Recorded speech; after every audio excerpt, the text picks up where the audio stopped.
Alors, bonjour, heu, bienvenue chez La Crocheteuse s'amuse.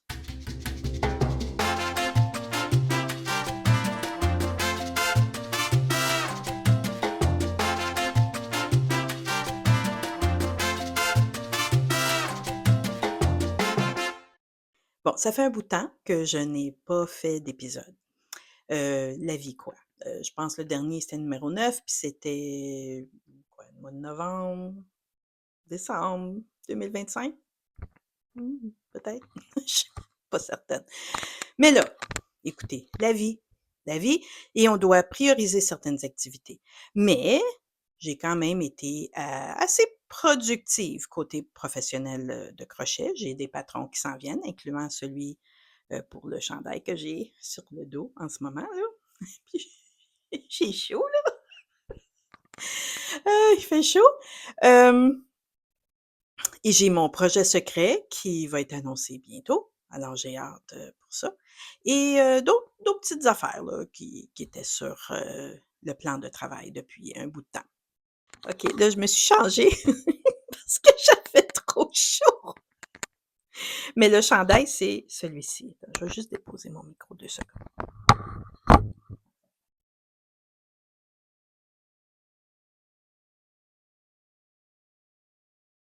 Alors oui, c'est un gros chandail, hem et ça, ce chandail-là, c'est avec de la fingering que j'ai teint moi-même et la mohair. Alors on utilise les 2 fils, on tient les 2 fils en même temps et on utilise un gros crochet pour que ça fasse cet effet-là, un peu de ballon. Ça fait un peu, heu, ça fait un peu nuageux et en fait, le patron s'appelle, Nimbus, Nimbus qui bon, là, mais là, il fallait que je me change parce que j'avais trop chaud. Heu, je voulais vous parler aujourd'hui de l'intelligence artificielle. Bon, hem, on connaît déjà l'intelligence artificielle dans le domaine de la fibre. Ça fait depuis déjà plusieurs années qu'on fait face à des images générées par intelligence artificielle. OK. Au départ, ces images-là, pour nous professionnels, c'est assez facile de détecter, que c'était du faux. C'était surtout aussi dans le domaine des amigurumi, OK. C'était facile de détecter le faux parce que les couleurs étaient, très, vibrantes, les détails il y avait des détails qui manquaient. En tout cas, il y a plein de vidéos qui existent déjà qui parlent de ces critères-là qu'on a utilisés pour évaluer si, heu, une photo était IA ou non. OK, fait que je vais pas répéter tout ça. Après, on a eu des patrons générés par intelligence artificielle. Hem, alors oui, heu, ces patrons-là, heu disons que l'intelligence artificielle a appris, hein, a appris des leçons. Alors les images sont de plus en plus difficiles à, détecter si c'est du faux ou du vrai. Il y a encore des indices, mais c'est plus difficile. Je dois admettre que moi-même, parfois, j'ai des doutes, là.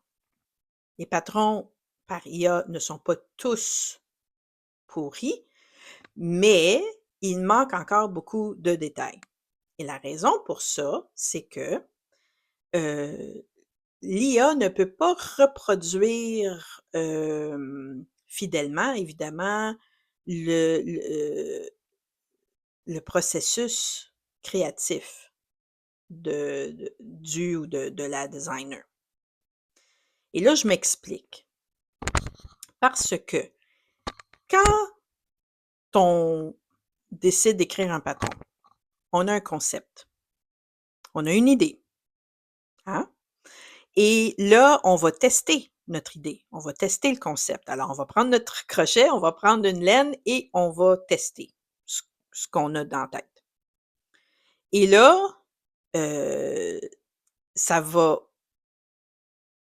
et il y a beaucoup d'essais et d'erreurs, hein. On fait des essais, on recommence, on essaie encore, on recommence encore.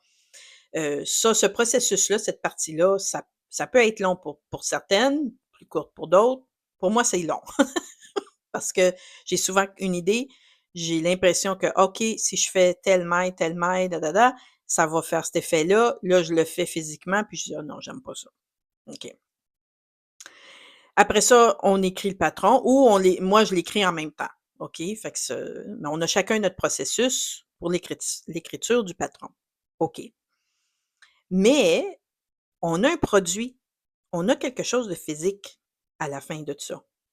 OK. Alors, on est capable de dire, heu pourquoi cette laine, pourquoi ce crochet, pourquoi ces mailles-là, pourquoi piquer là, pourquoi, s'il y a de l'assemblage à faire, pourquoi faire ça comme ça, X raisons, on devrait être capable de répondre. Quand c'est un patron généré par IA, il n'y a pas ce processus, évidemment. Alors, i il manque certaines informations. Souvent, il manque quelle laine. On va juste nous dire: «Ah, fais telle affaire avec un coton, médium». Oui, OK, mais ils ont pas de recommandation. Comme moi, j'inclus tout le temps ce que j'ai utilisé pour mon échantillon et parce que si tu veux reproduire ce qu'il y a dans la photo, ben, essaye d'utiliser un fil qui est le plus près de ce que j'ai utilisé. Les chances seront que ton produit final, ton ouvrage va réagir d'une façon similaire, hein? Évidemment, mais un patron généré par IA n'aura pas cette information-là, parfois même n'aura pas même pas la grosseur du crochet, OK? Ne parlera pas d'échantillon, et même pour, si c'est un amigurumi, pour l'assemblage, heu, il y a des instructions qui vont être très vagues. OK.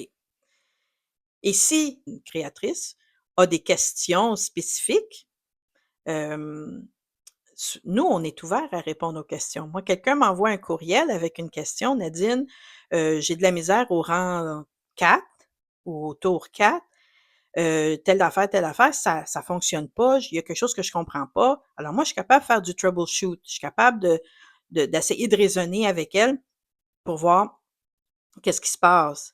Mais avec un patron généré par intelligence artificielle, il y a personne pour répondre et c'est une des affaires que beaucoup de consommatrices qui ont acheté ces patrons-là, ont dit, hein, dans les reviews des boutiques, qui vendent ces choses-là.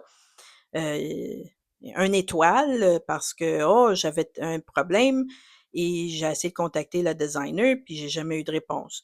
Ou, «Ah, j'ai pas l'impression que c'est un patron vraiment qui va créer ce qu'il y a dans l'image, il y a quelque chose qui cloche». Tu sais, il y a plein de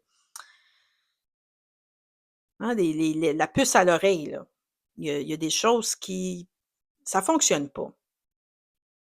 OK? Alors là, nous, on est là pour, essayer de sensibiliser, éduquer encore, les gens pour, essayer de choisir des patrons, des livres, de vraies personnes, de vrais designers. Je dis pas que tous les designers, les vraies personnes là, qui ont sont parfaits ou qui sont bons. Je dis pas ça parce qu'il y en a qui sont pas bons et il y en a qui font encore des erreurs et moi-même, des fois, j'ai encore des erreurs dans mes patrons, puis il y a certaines choses qui vont pas nécessairement fonctionner. Mais je suis une vraie personne et oui, je peux apprendre, mais je peux répondre aussi et je peux interagir avec la personne, qui me pose des questions. Hem, là, j'ai su, OK, qu'il y avait, une designer. Là, j'étais dans un groupe, sur Facebook ou Threads, je me souviens pas, c'est des testeuses qui exigeaient, des designers, des photos de progrès de leur échantillon. Les designers qui font appel au service des testeuses. Un petit rappel ici. La relation designer-testeuse, c'est basé sur un système d'honneur. La majorité des designers n'ont pas les moyens de payer les testeuses. OK. Il y a des exceptions, OK, mais hem, on les paye ou on les récompense avec des patrons gratuits. Si on est capable de leur envoyer la laine pour faire leur échantillon, yes, j'aimerais ça, mais je suis pas rendue là. C'est pas la vente des patrons qui qui qui nous rend riches, OK? On n'est pas riches, mais pas du tout. Hem, alors, bon, déjà, OK. On connaît aussi depuis plusieurs mois aussi, il y avait eu une controverse, hein, sur les réseaux sociaux. Il y avait des testeuses qui critiquaient, qui dénonçaient certaines designers qui avaient des exigences trop élevées pour les testeuses. Et là, les exigences n'avaient rien à faire avec leurs compétences pour tester le soi-disant patron, OK? Ça avait rien Les exigences n'avaient rien à faire avec: «Ah, est-ce que vous êtes compétente? Est-ce que vous savez telle technique? Est-ce que vous savez t» Il y avait rien à faire avec ça. Ce que moi, je préfère comme exigence, c'est que si tu vas tester pour moi, tu sais comment faire, un rang de fondation. Tu sais comment tenir ton crochet tunisien parce que c'est plus ça que je fais, tu sais? J'ai pas à t'expliquer c'est quoi, le point tunisien simple. Malgré que dans mon patron, j'indique comment le faire, mais je veux dire, il faut q bon, je présume que les testeuses vont avoir des compétences et moi, je cherche ça. Mais il y avait des designers qui, exigeaient que les testeuses aient des comptes, heu, de réseaux sociaux, avec un minimum, d'abonnés. Elle devait faire des publications, elle devait faire des stories, elle devait faire, des vidéos, elle plein d'affaires pour le marketing, mais qui avaient rien à voir avec le la tâche précise de tester son patron. Alors moi, ces testeuses-là qui ont critiqué ces designers-là, absolument, moi je les comprends, puis oui, ça a pas de bon sens. OK. Fait que ça, on a vu ça. Là, il y a des testeuses, c'est ça, qui exigent, quelque chose de plus précis des designers, puis c'est ça, la photo de progrès de leur échantillon.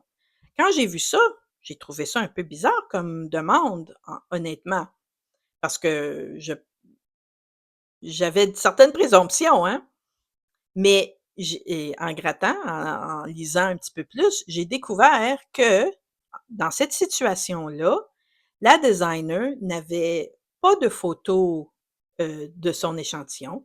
Elle avait simplement des photos générées par IA et que son patron aussi était généré par IA. Mmh. Alors, heu, la conclusion était que cette designer et je ne la connais pas, je ne connais pas c'est qui, hem, n'avait pas fait d'échantillon de son patron correspondant à son patron. Alors là, déjà là, moi, je comprends pas. Parce que dans ma tête à moi, si tu es une designer de patron de crochet ou de tricot ou de n'importe quoi, tu as créé un échantillon.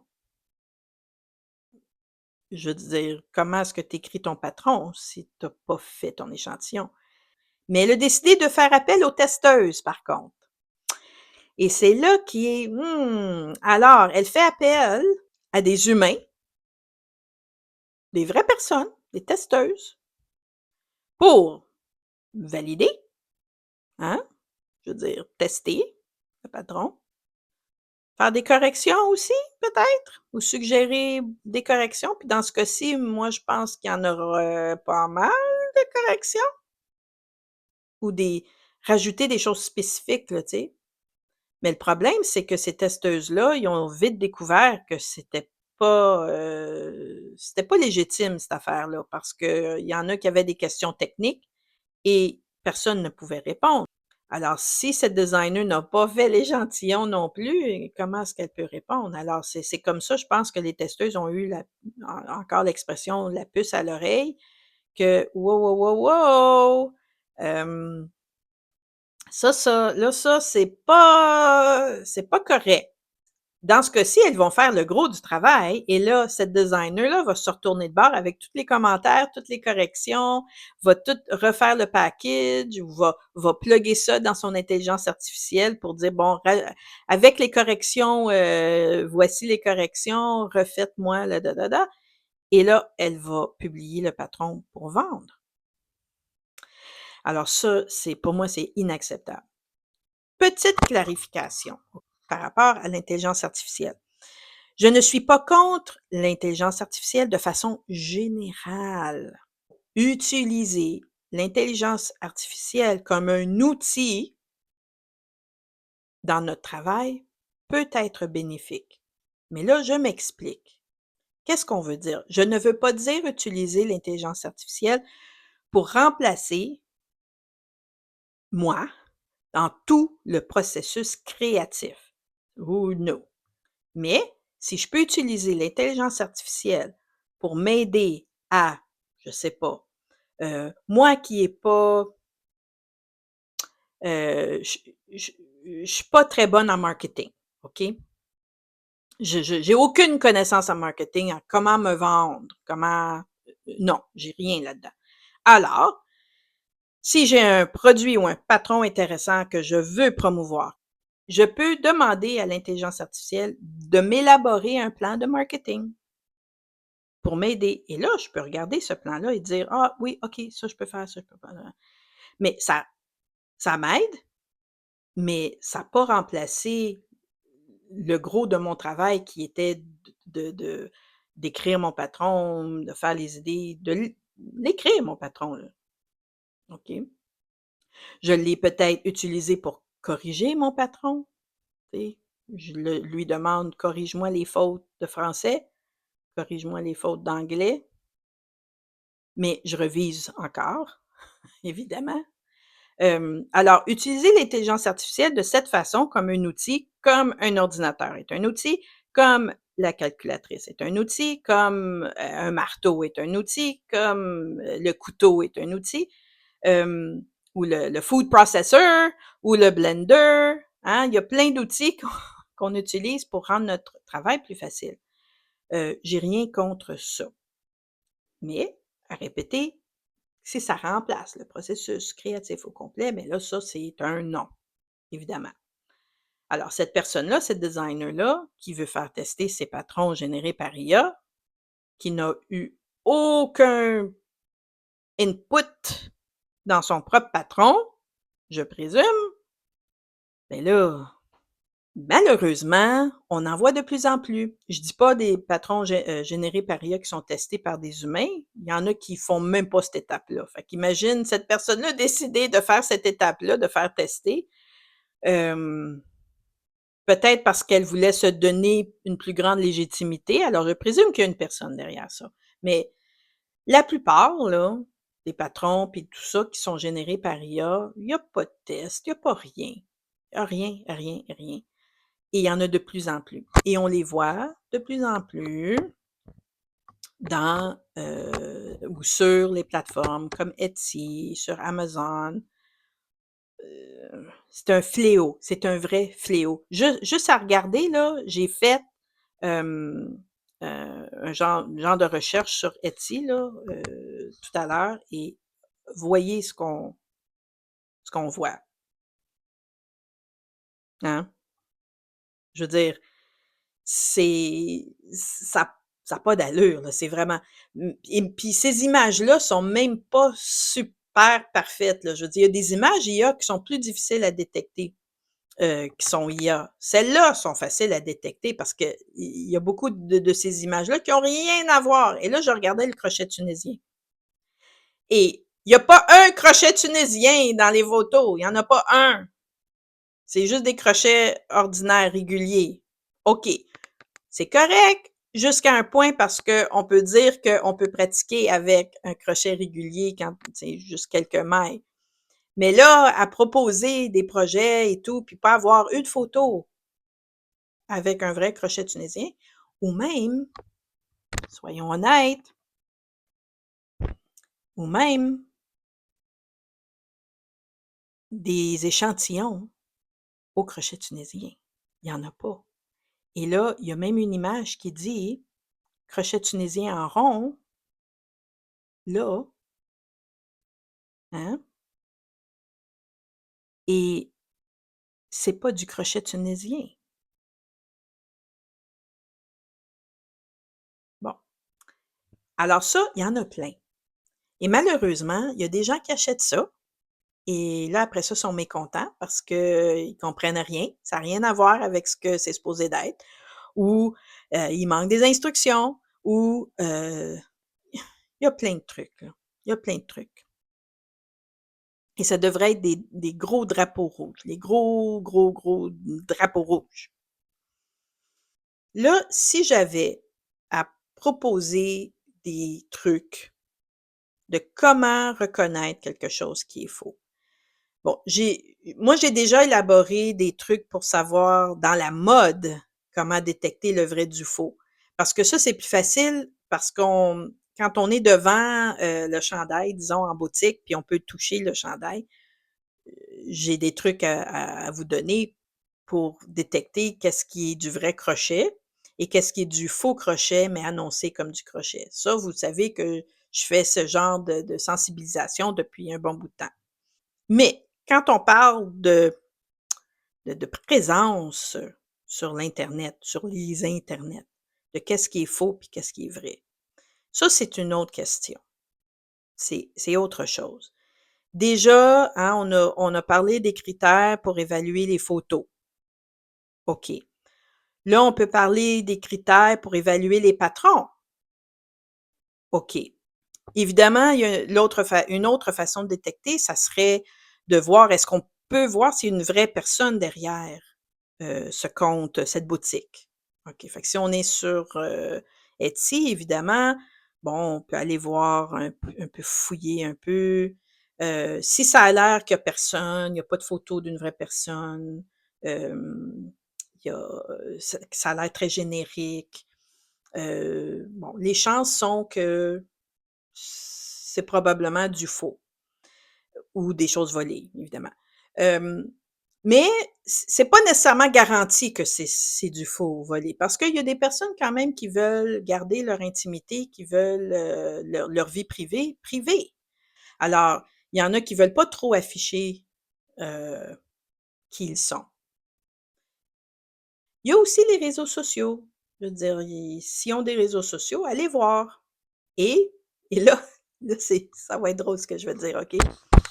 Hem, en fait, j'ai su aussi que l'intelligence artificielle était aussi dans ce domaine-là. Ce que je veux dire, c'est qu'il y a du monde qui, bon, sont des je vais les appeler des influenceuses de crochet, OK? Ça peut être de tricot et autres, là, mais des influenceuses dans le monde de la fibre. Bon, elles ne vendent pas de produits ou elles n'ont pas nécessairement un des patrons, mais elles ont une présence, sur, disons, Instagram ou TikTok. Elles font des vidéos, elles aiment partager ce qu'elles font, mais elles ont quand même des partenariats. Je veux dire, elles doivent faire de l'argent quelque part. OK, ça va. Fait que là, on va appeler ça les influenceuses de crochet. Mais là, j'ai su qu'il y en a qui sont générés par IA. Et c'est sûr que dans une vidéo où est-ce qu'on peut p où est-ce qu'on entend des voix, ça c'est un autre indice. Quand la voix semble métallique, les chances sont pour le moment que c'est généré par intelligence artificielle. Hem, mais c'est de plus en plus sophistiqué là, comme les photos, hein. Alors, et je savais pas. Même si je vous dis que je vous conseille d'aller voir sur les réseaux sociaux de cette designer-là, où est-ce que vous voulez magasiner ou acheter ou je sais pas quoi. Je peux pas vous garantir que c'est une vraie personne, là. C'est-tu affreux? C'est épouvantable! Et là, j'ai réalisé une chose. OK. S'il y a une chose qu'on nous dit, heu, nous, quand on commence nos petites business comme ça, que si on veut être sur les réseaux sociaux, fallait être, tu sais, surtout sur Instagram, là. TikTok est venu après, là, ça, moi, je suis pas sur TikTok. Mais Instagram, fallait qu'on développe et qu'on suive une cer un cer puis il fallait être constante dans les photos qu'on publiait, les photos, les vidéos. Fallait qu'il y ait, un esthétisme, un look. Sur les réseaux sociaux, nous devons retourner à n'importe quoi. Pêle-mêle, chaotique, une photo c'est beau, une photo c'est laid, n'importe quoi, OK? Parce que c'est la seule façon, j'ai l'impression, qu'on va être capable de détecter ce qui est vraiment authentique, ce qui est vrai du faux. Qu'est-ce qu'il y a où est-ce qu'il y a un vrai humain, puis où est-ce qu'il y a quelque chose de complètement, faux puis généré par intelligence artificielle. J'aimerais avoir votre opinion là-dessus. Qu'est-ce que vous pensez? Hein?